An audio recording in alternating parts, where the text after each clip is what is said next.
ফেলে দেওয়া পুরাতন ল্যাপটপ, নষ্ট হয়ে যাওয়া মোবাইল ফোন বা বিভিন্ন ইলেকট্রনিক ডিভাইসের ভেতরে যে কোটি টাকার গুপ্তধন লুকিয়ে আছে তা কি আপনি জানেন?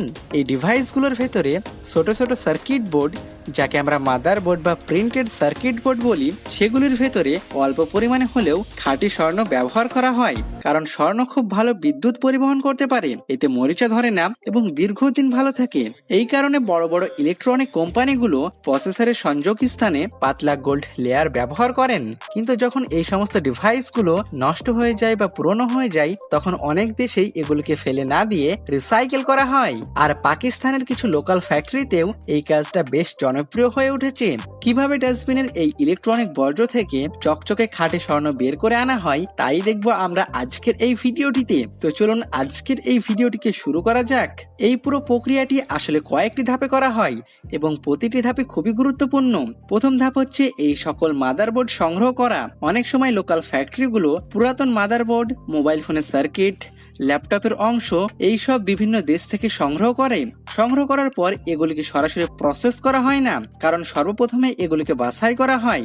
বড় মাদারবোর্ড, ছোট সার্কিট, হাই ভ্যালু পার্টস এইভাবে আলাদা করা হয়, কারণ প্রতিটি মাদারবোর্ডের ভেতরে আলাদা আলাদা পরিমাণ স্বর্ণ পাওয়া যায়। এরপর শুরু হয় একটি ইন্টারেস্টিং ধাপ, যেখানে একটি ঘূর্ণয়মান রোলার মেশিন ব্যবহার করা হয়। এই মেশিনটা দেখতে অনেকটা বড় ড্রামের মতন, যা ধীরে ধীরে ঘুরতে থাকে। বাছাই করা মাদারবোর্ড বা সার্কিট বোর্ডগুলোকে এই মেশিনের ভেতরে ঢুকিয়ে দেওয়া হয়। এরপর সামনে থেকে তাপ দেওয়া হয়, মানে মেশিনের এক পাশ থেকে আগুন উচ্চ তাপে প্রবাহিত হতে থাকে। এই অবস্থায় যখন মেশিনটি ঘুরতে থাকে, তখন মাদারবোর্ডের উপরে লাগানো ছোট ছোট চিপস, আইসি এবং ইলেকট্রনিক কম্পোনেন্টগুলো তাপে ঢিলে হয়ে যায় এবং খুলে যেতে শুরু করে।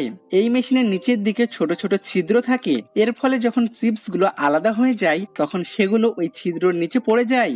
এইভাবে ধীরে ধীরে মাদারবোর্ড থেকে সমস্ত চিপস আলাদা হয়ে যায়, আর ওপরে থাকে শুধু খালি সার্কিট বোর্ড বা গোল্ড লেয়ারের অংশ। এরপরে এই খালি মাদারবোর্ড গুলোকে মেশিন থেকে বের করে নেওয়া হয়। এবার শুরু হয় আরো একটি শক্ত ধাপ, জ্বালানি বা বার্নিং প্রসেস। এই মাদারবোর্ড গুলিকে সাধারণত গরুর গোবরের ওপর বা কয়লার স্তরের উপরে রাখা হয়। তারপর এগুলির নিচে আগুন জ্বালানো হয়। এই আগুন একটানা 3 থেকে 4 ঘন্টা পর্যন্ত জ্বালানো হয়। এই দীর্ঘ সময় তাপ থাকার ফলে মাদারবোর্ডের ফাইবার অংশ একদম পুড়ে যায় এবং বোর্ডগুলি খুবই ভঙ্গুর হয়ে পড়ে। এই সময় বোর্ডের ভেতরের অর্গানিক অংশ পুড়ে ছাইয়ের সাথে মিশে যায় এবং ধাতুর অংশগুলো আলাদা হয়ে যেতে শুরু করে। এরপর পুরো জিনিসটা এক ধরনের ছাই এবং ধাতুর মিশ্রণে পরিণত হয়।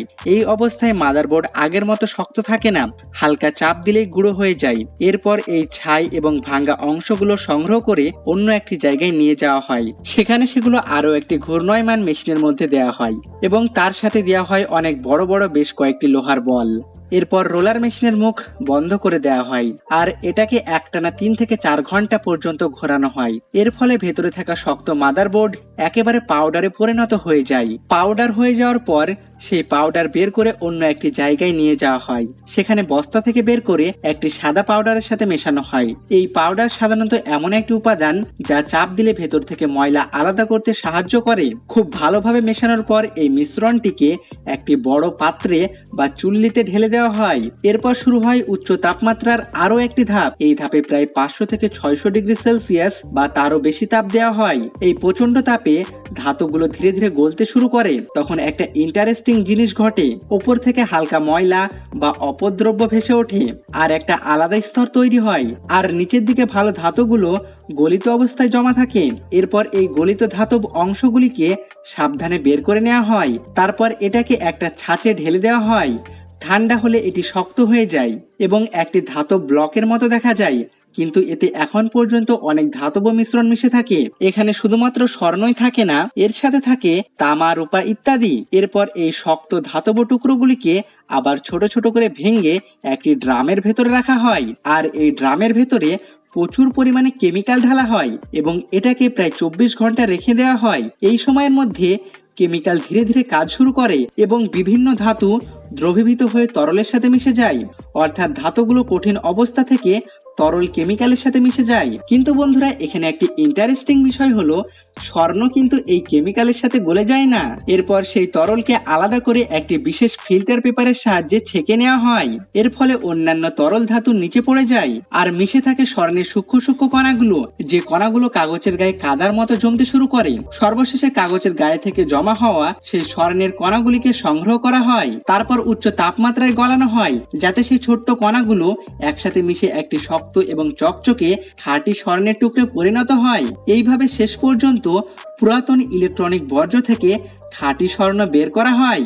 মোটামুটি 100 কেজি পরিমাণ মাদারবোর্ড পোড়ালে 50 গ্রামের মতো স্বর্ণ বের করা যেতে পারে। পাকিস্তানের লোকাল ফ্যাক্টরিগুলোতে মাদারবোর্ড থেকে স্বর্ণ বের করার এই পদ্ধতি খুবই জনপ্রিয় হয়ে উঠেছে।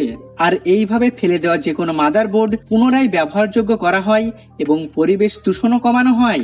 বন্ধুরা, এই বর্জ্য থেকে সোনা তৈরির এই অবিশ্বাস্য প্রক্রিয়াটি আপনাদের কেমন লাগলো কমেন্ট বক্সে অবশ্যই কমেন্ট করে জানাবেন। আর এই ভিডিওটি ভালো লাগলে অবশ্যই একটি লাইক করবেন।